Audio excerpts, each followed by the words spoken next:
All right, welcome everybody to another edition of Wait for It, WCW 2005 here on TEW 2020, as we're continuing the road on a Showdown in the Sun after last week, which was basically filled up with draft stuff, which means not much beyond like sort of the quasi-main event of Helms versus RVD was really set up last week, as more was just setting up who's on each show and so on and so forth. That's going to continue this week, but also we're going to start the setup to Showdown in the Sun on both Nitro. Well, and Revolution will start their road to Super Brawl.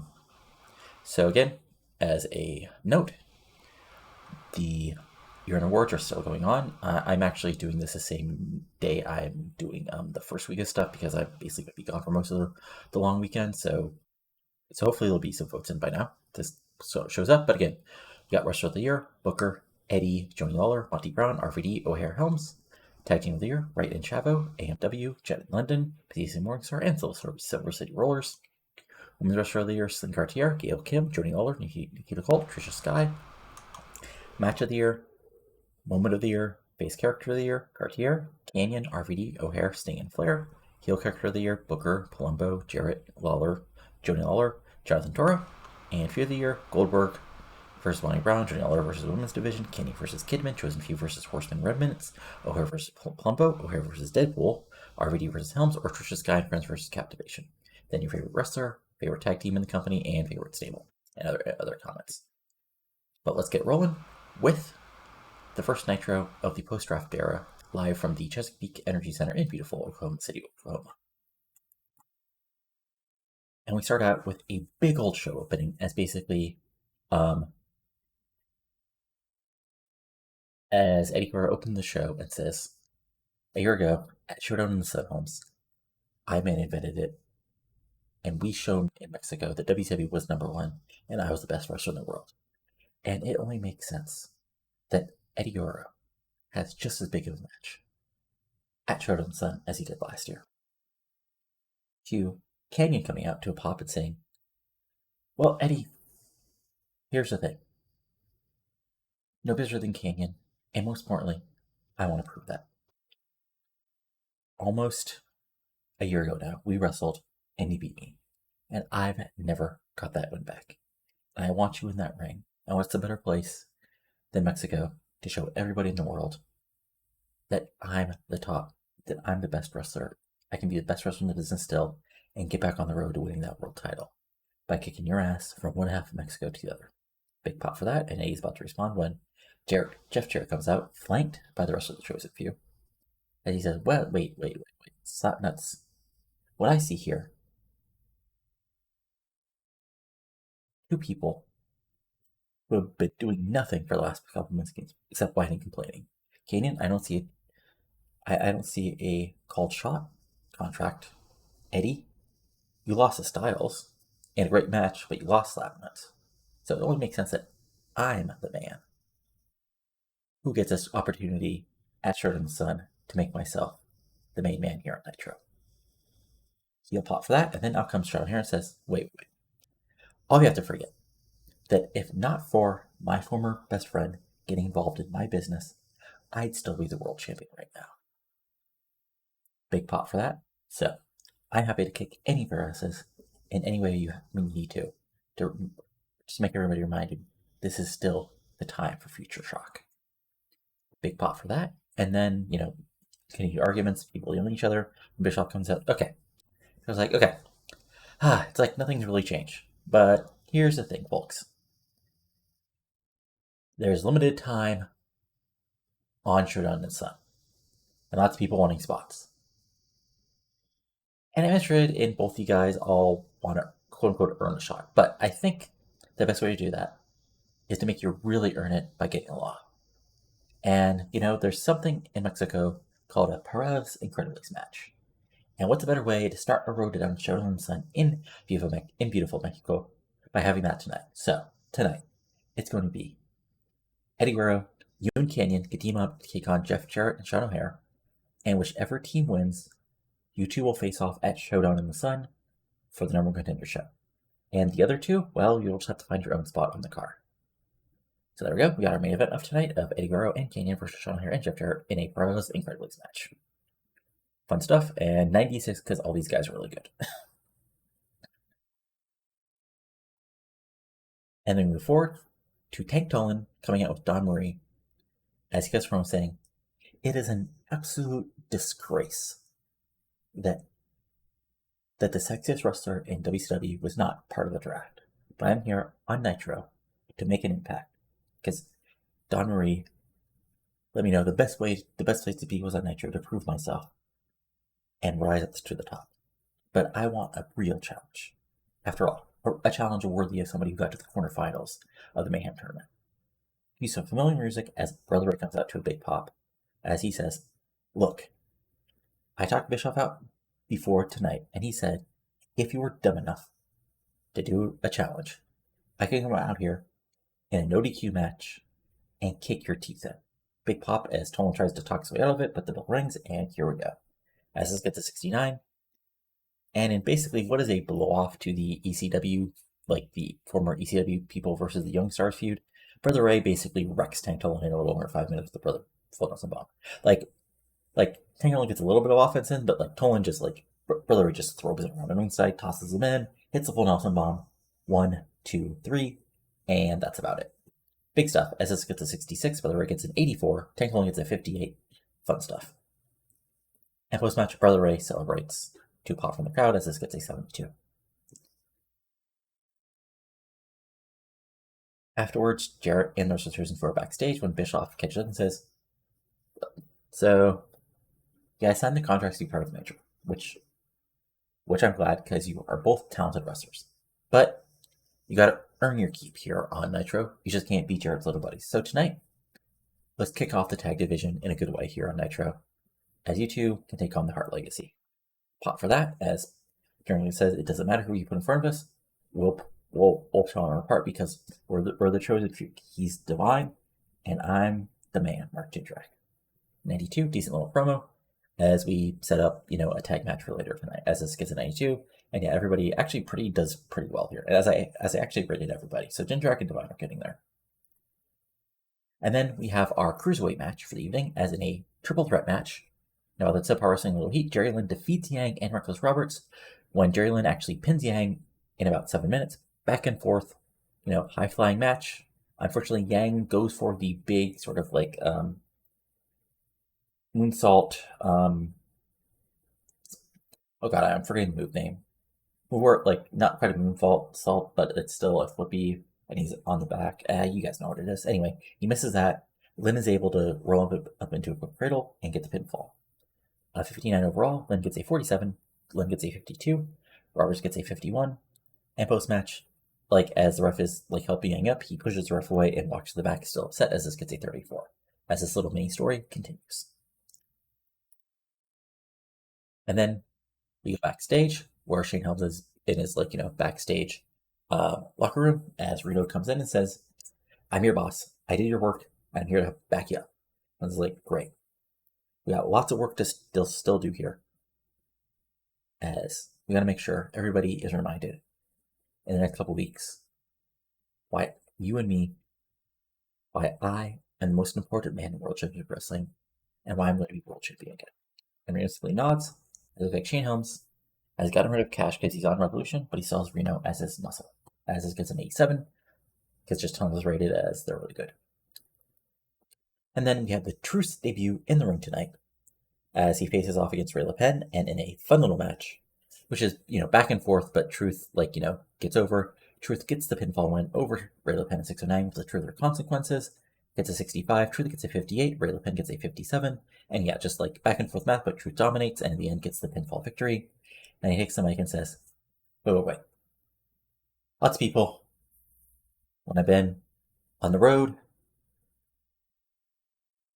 at shows, in the street, at airports, asking me why I signed with Nitro when me and Teddy had a deal. Well, you see, in this business, you gotta do what you can for number one. So yeah, I had agreement with Teddy. But Teddy, it's nothing personal because Eric Bischoff came up and he gave me that one thing that let a hot free agent like me sign with him instead of Revolution. And that was pretty simple. Showdown in the Sun, first pay-per-view of the year. Nitro only event. You know what he gave me? He gave me a shot at the US title. That's right, Jonathan Toro. You can stop talking about Pliny the Elder, Cicero, whomever. You got to worry about the truth. And the truth is, your U.S. title reign is going to end in Mexico. 65, decent promos. Truth is getting there. Need to build his overness more than anything else. And they go backstage where basically Borash is Skipper as he cuts a quick little promo basically saying it's still prime time and he deserves a rematch against Taka for the cruiserweight title since he lost the title in the Ignition cruiserweight match. 52, decent little match. And then Macias and Morningstar, what's a nice way to put it? Wreck and tear and destroy Shannon Moore and Matt Sydal in 3 minutes. I imagine they hit a flip at the beginning, and that's the extent of their offense because they know what's going on. But then in the end, it's these guys, so these guys get wrecked. 3 minutes. Macias kills him with Sickle of Death, gets a 58. Morningstar gets a 82. Macias gets an 86. Matt Sydal gets a 34. Shannon Moore gets a 35. Fun stuff. And then post-match, Deadpool take the mic. Well, Morningstar takes the mic, and Macias because it looks like Macias with both elbows stripped over him and says, there are those who want to stop the message. There are those who claim they can stop the message because they will go farther than our other opponents. And my response is simply, the message cannot be stopped. The message will continue to be put forth, no matter what fools, what liars, what malcontents try to stop it. So do what you will, do what you must, but you will fail like all the others. Find the man who used to be in charge of the message wherever he is today. Find former painted up heroes. Find supposed greatest of all times. They have all fallen before Deadpool. Then Static to someone says, yeah. And he says, yes, it's true. All the people failed, but I have done things that are still infamous in professional wrestling. So you think your message can stop me? I look forward to proving you wrong. And that cuts out, and then out of nowhere, America's Most Wanted, who have been sort of hiding by the ringside area since the other match, jump the ring and go after AMW with chairs, knocking them to the outside of the ring, and there's a standoff as WCW officials come down, breaking apart, as this gets an 82, as the announcers speculate whether AMW are connected with the man interrupting the message. And then we go backstage, where Tank Toland is getting basically iced up by Don Marie, and Ray LePin walks in, and he holds up and says, look,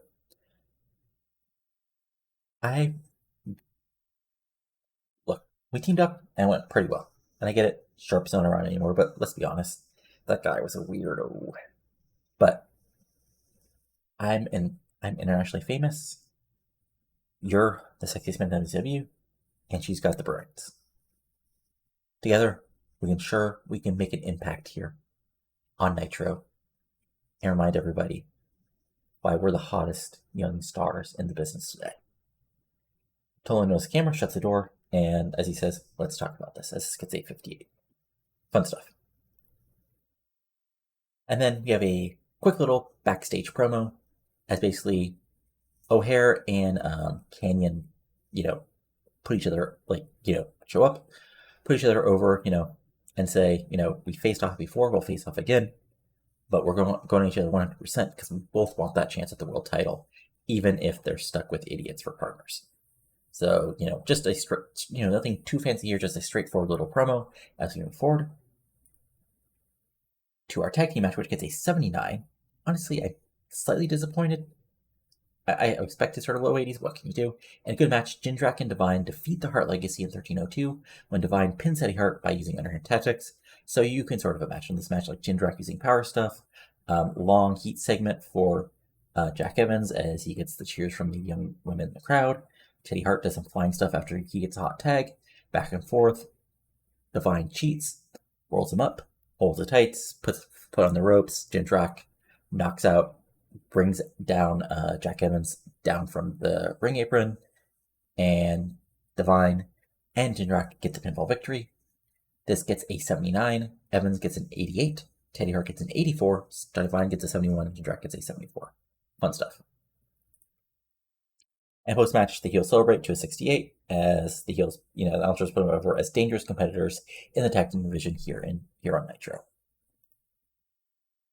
And then we have our main event, which, not quite as good as I wanted. Let's see here. What hurt this? I'm going to guess face heel. Okay, so some odd face heel combinations, and Scott Hudson, but everything else was good. So yeah, I mean, I forgot it would be hurt by this. Yeah, let me see here. So -1. So +8, +17, +24, 23, 6 over. So this could have been like high 80s, but I guess, yeah, unfortunately. So it was hurt by like 6 points by a combination of the mismatch of face and heel and because of Scott Hudson. That sucks. Anyway, but I mean, I can sort of imagine this match being good. So like, Canyon and Eddie, I can imagine Canyon and Eddie like trying to work together at well first because they used to be both baby faces and both heels at the same time, but eventually they get back together. Jared does some brawling, with both Canyon and Eddie because Jared and Eddie aren't friends either. Like I can even imagine Eddie going for the Blue Thunder Bomb on Jared, but O'Hare actually making the save because he wants to go forward, which gets Canyon upset of him. I can imagine Canyon actually hitting a cannon cutter out of nowhere on O'Hare, but Jared making the save. Things eventually break down. Like we do get the stuff you imagine with O'Hare and Eddie going back and forth over their world title feud, and then also Canyon and Jarrett going after each other. But in the end, Canyon and Jarrett, end up on the outside. O'Hare, I imagine. Okay, so Eddie goes for the Blue Thunder Bomb on O'Hare. O'Hare blocks it. Big powers out of it. Suplex, power slam, lariat, Widowmaker. Eddie fights out. O'Hare grabs him again. Racks him back up. Widowmaker, 1, 2, 3. 84 overall, like I said. O'Hare gets an 83. Jarrett gets a 91. Eddie gets a 92. And Canyon gets a 93. 84 overall. And then, O'Hare and Jarrett make their way to the back. And then, Canyon is slowly getting up. And Eddie just destroys him. Attacks him from behind, picks him up, brainbuster. Throws him to the outside, picks him up, brainbuster on the outside. Goes to hit him with a powerbomb through the table and does so, and then walks away, full of piss and vinegar, getting absolutely hated by the crowd as WWE officials come down and help Canyon to the back. Or not, put him on a stretcher to the back. 99 to close out the show, and overall this gets us an 88. Fun stuff. Again, so, you see, the really good segments were all basically from my top guys as I'm sort of building everybody else up, unfortunately. As this loads up. Let's see here. Loading, as we look at a random rep that got generated by the game.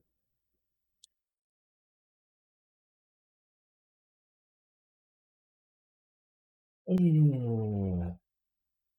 Come on, you can do it, Dave. There we go. Okay.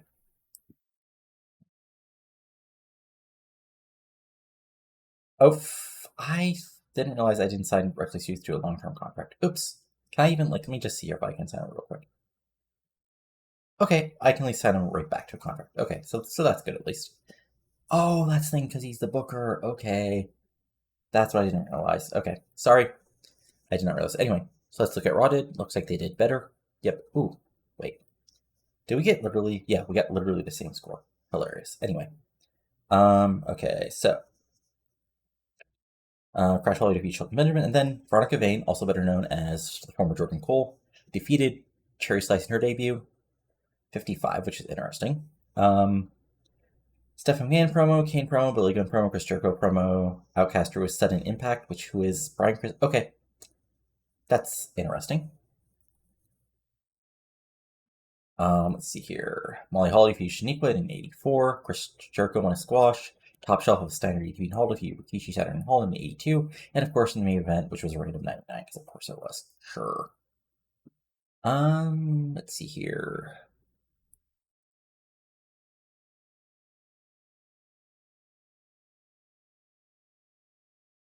Independent Wrestling from Pasadena. Let's see here. Anything of note as far as people on here? Not really. All right. Oh, Candice LeRae. She exists. But I'll be back in just a second with Revolution. All right, it's now time for Revolution, so let's get rolling with the first post-draft edition of Revolution. Live from, I believe, in Champaign, Illinois. And we start off with a very surprising start as Pomp and Circumstance hits to a huge pop, and Randy Savage makes his way out to the ring, like playing to the crowd, like, slapping hands, as Mike Shea puts over that, Savage has not been seen since being taken out by Macias nearly 2 years ago, I think would be at this point. Maybe a year ago? No, I think it's 2 years. Regardless, a very long time. He gets in the ring and says, yeah, it's been a long, long time, but the Macho Man is back. But the reality is, for years of being in this ring and battling all over, I'm done for the count. But that doesn't mean I can't be part of this business anymore. And that's why, after talking to Ted Long, I'm now proud to be the official new color commentator for Revolution. Ooh, yeah. Can you dig that? And Savage makes his way to the ring, or makes his way to the announcing table. Shanae is shocked because he was just told that Jerry Lawler is now part of the Nitro broadcast, and Randy Savage is now the new color commentator on Nitro. And his Snap and gimmick gets initial rating of great. Fun stuff. So yeah, honestly, when I was setting up the split, I was trying to figure out who would be the new color commentator since, I wanted Lawler on Nitro. But the problem was there wasn't that many good color commentators in the game, but then I randomly just searched and I was like, oh, Savage is really good. So there we go, because he did retire late last year after we let him go to contract. Savage is back. This gets an 81. Fun stuff. And then we, get the main event announcement that tonight's going to be a huge triple threat match signed by Teddy Long of Chuck Palumbo versus AJ Styles versus Booker T. Teddy Long wants to see who can prove himself as the top dog here in WCW on Revolution. And then, as Savage is putting over all three competitors, saying Styles is a young gun that reminds him of himself when he was, still lean and mean, and Palumbo is a tough guy with a woman on his side, and Booker T's has been one of the successful wrestlers of the past few years. Before Jason Jett comes out with a TV title, and he says, all last week when everybody was getting drafted from show to show, the real star of television, your TV champion, Jason Jett, who is money, was not on your TV screens. And now I'm here to fix that for you. And I want to call out anybody in the back to defend my television title here, live on Revolution. Now, it's over, of course, that Jason Jett can appear on either show because he is a television champion. And after a moment, Alex Brett comes out to a pop, and basically is like, he'll accept the challenge. And the match is on, as this gets a 69.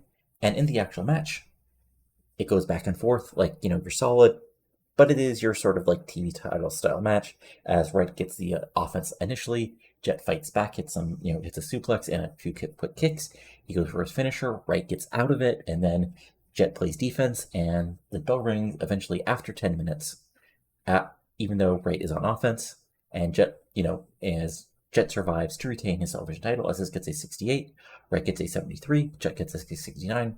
No storyline, but puts over, Jett as a television champion. As he escapes after the match, as Torrie Wilson talks to Wright and sort of settles him down, and as they go to the back, as this gets a 66. We then go backstage where RVD is showing up, the world champion. It's a pop from the crowd, and as he's backstage, in the sort of catering area.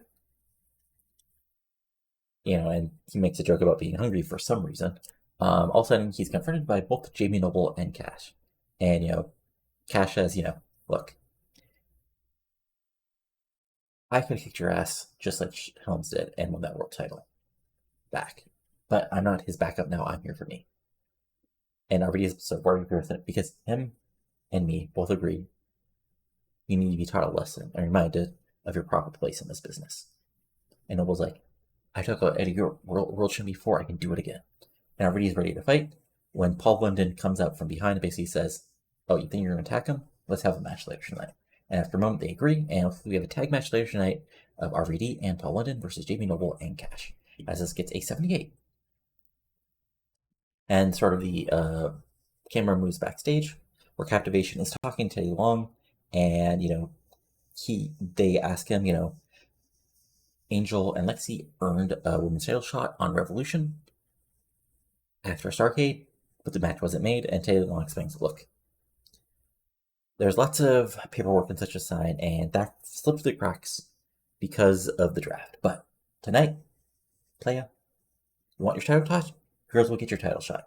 You two versus Trisha Sky tonight for the women's world title. And Lizzie nods and says, hey, that's all we wanted. I think it'll be a lot better doing business for you than with that I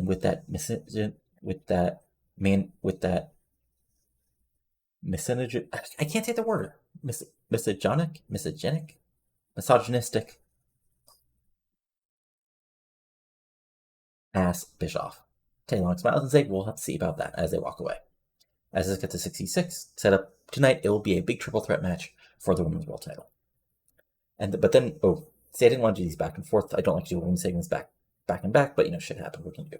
Jamie Miller cuts a promo saying Starrcade was but a bump in the road. Last week you saw, as part of the Revolution, that I could take apart Gail Kim anytime I want. But Trisha, you got involved again.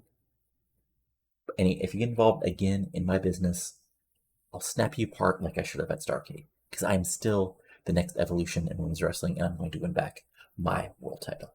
81, good promo for Joni. And then we have Monty Brown killing Fit Finley in 4 minutes just to put himself over. This gets a 63. Monty Brown gets an 83. Fit Finley gets a 37. Just a solid, straightforward win for Monty as sort of a quasi-squash. And then he cuts a promo saying, I started from the bottom, and I got to the top at Starrcade, beating the man, Bill Goldberg. And I'm not going to stay at the bottom again. So tonight, I'm happy to beat anybody who wants to take a pounce, but sooner or later, I'm going to get a shot at the world title. Because it's my time now. It's Monty's time. This is Monty's ring, Monty's building, and Monty Brown's business now. As he walks away to a 78, decent promo, again, putting himself over, and again, putting forth the idea, he wants to be the guy getting the shot at the world title. And then we go backstage where we see a good-looking brunette, dressed officially, shaking the door of Booker's locker room, pushing on it, trying to get in, and then Charm walks up and says, excuse me, what the hell are you doing? And she turns on, oh, I'm just trying to talk to Booker. And Charm says, well, I'm his wife, so if you want to talk to him, you gotta get past me, you little... And then the woman says, no, it's not like that. I'm Amy Weber. I was hired by WCW to be the new backstage interviewer now that Jeremy Borash is with Nitro. So I just want to get a word with them. And Charmer sort of lifts her up and down and says, well, you can talk to him later when he's ready and dressed. And then he walks in the door, and Amy Weber just looks confused. And yes, Amy Weber makes her debut as a member of basically the backstage interview team. Because she was available, we needed a backstage interview, and there we go. But 48, decent because she has no overness. And then we go backstage, or not, we cut to the outside of the arena where Chuck Palumbo is arriving on his bike with Raven Rain. He then talks to a random WC official, and he gets very upset, pushes them away, gets in the ring, gets inside, the camera follows him, and he says to Rain, I beat Sean Harris at Starrcade. There's no reason I should have to beat that Punk Styles and that over-the-hill SOB Booker tonight. But fine, I'll do it tonight, and then they'll have no reason to deny me another title shot. And represents, you're right, baby. Kick their ass and prove to all those idiots out there that you're the man now. 83, decent little backstage segment. And then we have cutting backstage again. Roni Jonah backstage with her friend Natty, trying to hype her up, but Natty's depressing. Look, I'm really trying, but every time, I've been the weak link every single time. Trisha Sky in the 6-woman tag at Starrcade. Last week with Celine. And Ray's like, no, you're not. Look, me and you, we can team up and we can do something. But we gotta believe in ourselves. And he's like, look, I'm talking to Jack and Teddy every week on the phone, but they're all over the country, and I'm on Revolution. I don't know. Look, we just gotta get focused on what we can do together. And Natty agrees, and they re-team up and fight together as this gets a 35. And then in our tag team match, in a fun little match, RVD and Paul London defeat Jamie Knoble and Cash in 12:59 when RVD pins Cash with a 5-star frog splash. Pretty typical tag team match. Paul London plays face in peril. Jamie Knoble and Cash do some Knoble. I imagine tries to lock him in holds. Cash has some bullyweight tactics. Paul London fights back. Eventually tags in RVD. Hot tag stuff. Gets to fly around. As refs put over, that if Knoble or Cash somehow get a huge victory, they may be in line for a world title shot after Showdown in the Sun. Still back and forth match. Eventually, RVD gets the advantage, is able to hit RVD Cash with the 5-star flash pro the pinfall victory here on Revolution, as this gets a 76. London gets an 80, RVD gets a 91, Cash gets an 81, and Jamie Knoble gets an 80. Fortunately, there was no storyline here, which I forgot to add. And yeah, that's about it. But then, as Knoble and Cash make their way to the back, RVD and London are celebrating when out of nowhere, Awesome, Storm, and Kidman make their way down to the ring and go after RVD and London, throwing them apart as Awesome just hits London with a huge Awesome bomb, and the beatdown is on RVD as Kidman holds up his cold shot, which it's not a briefcase, so that would be too. I imagine it's like a it's not a casino ship. I imagine it's sort of like not like a plaque, but not like a placard, but oh god, I am forgetting the word to use here. You know what I'm talking about. Anyway, regardless, Paul Toland says, "I can call this at any time, Van Dam. Remember that. Remember that. Your title is mine the moment I want it." And they continue to kick RVD. London tries to recover and run in, but he gets beat down too before officials finally come in and break it apart, as this gets a 93. And then we have our Nitro recap as everything gets recovered from that, focusing on, of course, the main event, and Macy's and Morningstar killing fools as it's 73. And this will be a sort of normal, regular thing, recapping the show since they're totally split now. Because before there's no reason to recap all shows because the shows, in theory, sort of fed into each other. And then we have Amy Weber recovered, and I'm here with AJ Styles, who actually wants to talk to me, as AJ's subtly looks her over because he's a babyface, but he's still a man, and says, Amy asked him about this huge main event tonight. He says, "Look, all I've wanted in this business is to have an opportunity at the top, whether from the very start of my career, and I'm here in WCW on Revolution to prove that. And tonight, Booker T, Chuck Palumbo, they're both great wrestlers. Booker's, one of the past decade. Chuck was on a hot streak, but I'm AJ Styles, and I am the future of World Championship Wrestling." 79, decent promo from Edge. He's not quite there as far as promos, but he's getting there. And then in our women's world title match, in a decent match, Trisha Sky defeats Angel Foxx and Lexi James in 11:50 when Trisha Sky pins Angel Foxx. It says with a chick kick, but imagining it's the sky's the limit. Makes defense number 1 of her women's world title. This gets an 83, Trisha gets an 84, Angel Foxx gets 61, Lexi James gets a 55. Back and forth match, heels team up on Trisha, but eventually even though they're part of the same stable, they eventually start fighting. Trisha gains advantage. Eventually Lexi goes after Trisha, but Angel goes after Trisha. Trisha gets out of the way. Lexi ends up on the side. Trisha recovers, hits a chick kick, hits the sky's limit. 1, 2, 3, still the World Women's Champion. And then Trisha celebrates with the title to a 72. Yes, and then we have our main event, which, oof, ouch. Ouch, ouch, ouch, ouch, ouch. Let me see here. Okay, poor announcing, poor commentary, God. Fatigue, low morale. Okay, so, ouch. So this match should have been in, let's see here. So this should have been 85, but it got knocked down by 10 points by a combination of announcing, color commentator, and low experience, which I sort of should have realized. But oh well.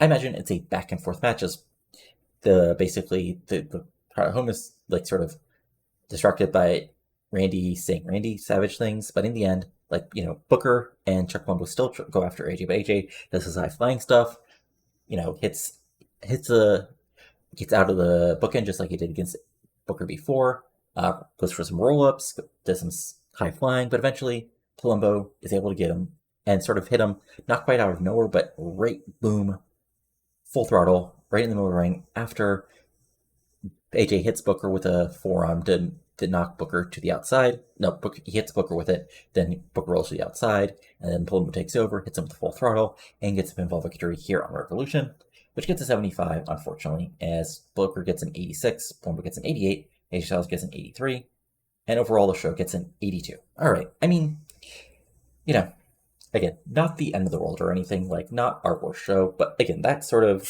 until the announcers rebuild their, what's the word I'm looking for here? Rebuild their experience, that we may have to deal with that a little bit.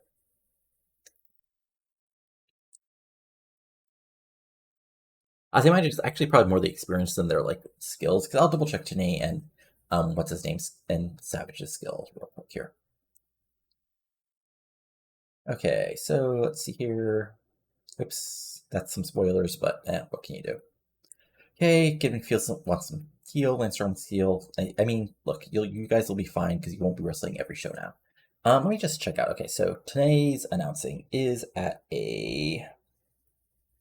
That's okay, 84. Okay, so I think he got dinged slightly on that.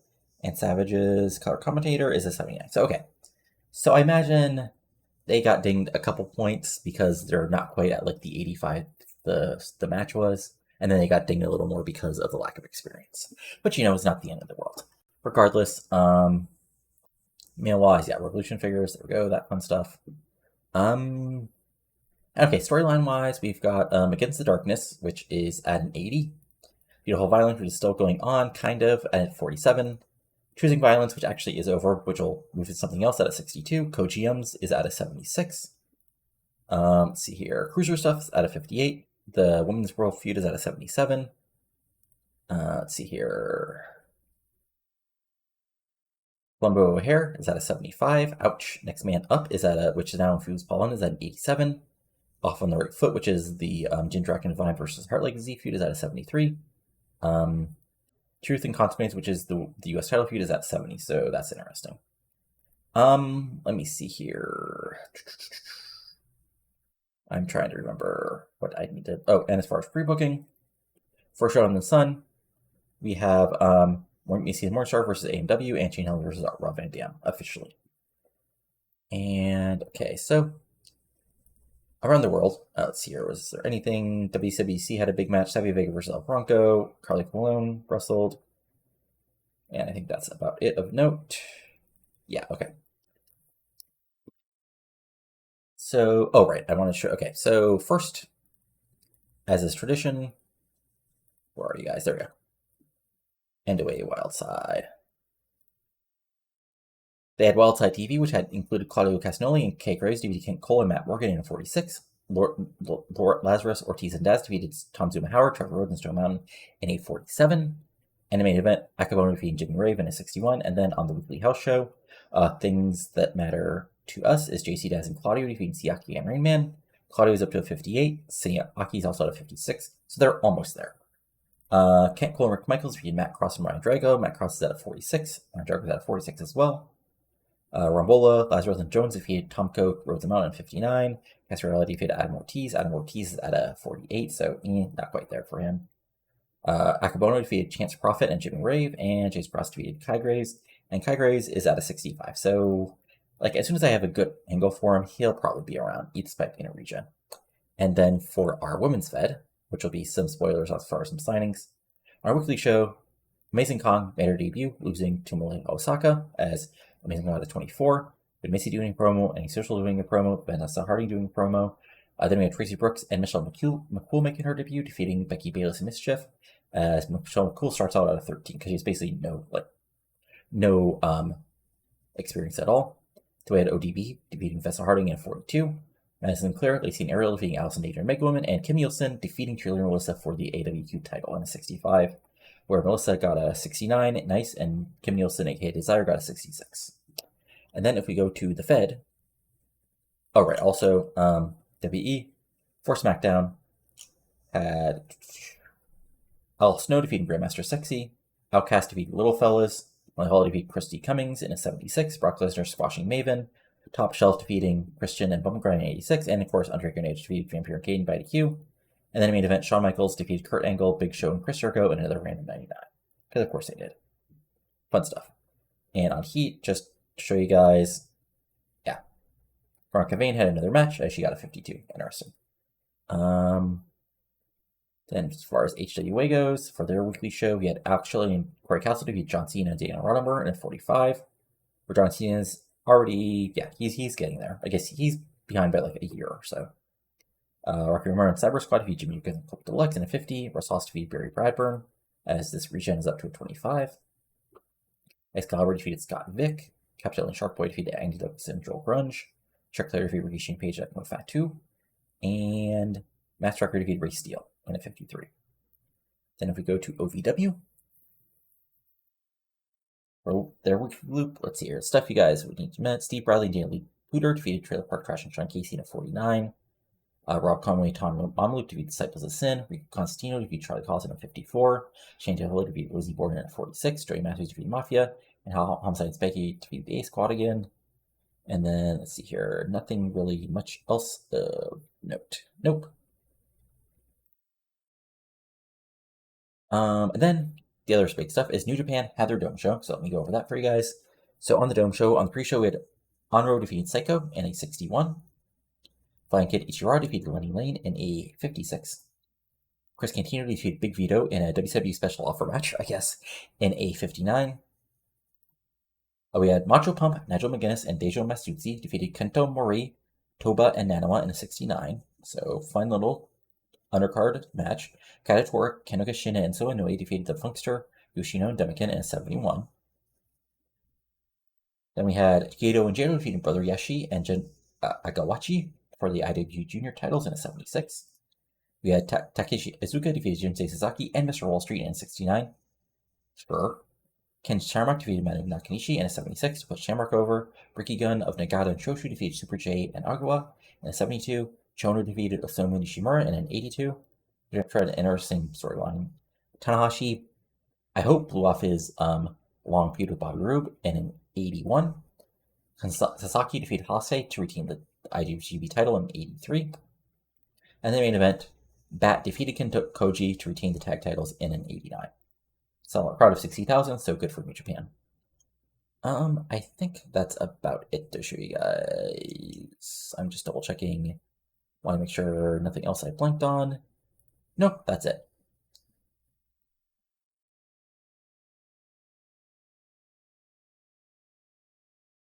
I just want to triple through. Yep, okay. So that's it. Again, the Yearn Awards are up for voting if you want to. And if you enjoy this, go to give a like, comment below on what you're liking and not liking, and subscribe to the channel for TEW 2020 content such as this and my New Japan 2004 series, along with hopefully other stuff that will come up. That's all for now. So talk to you later, and adios. Have a good one.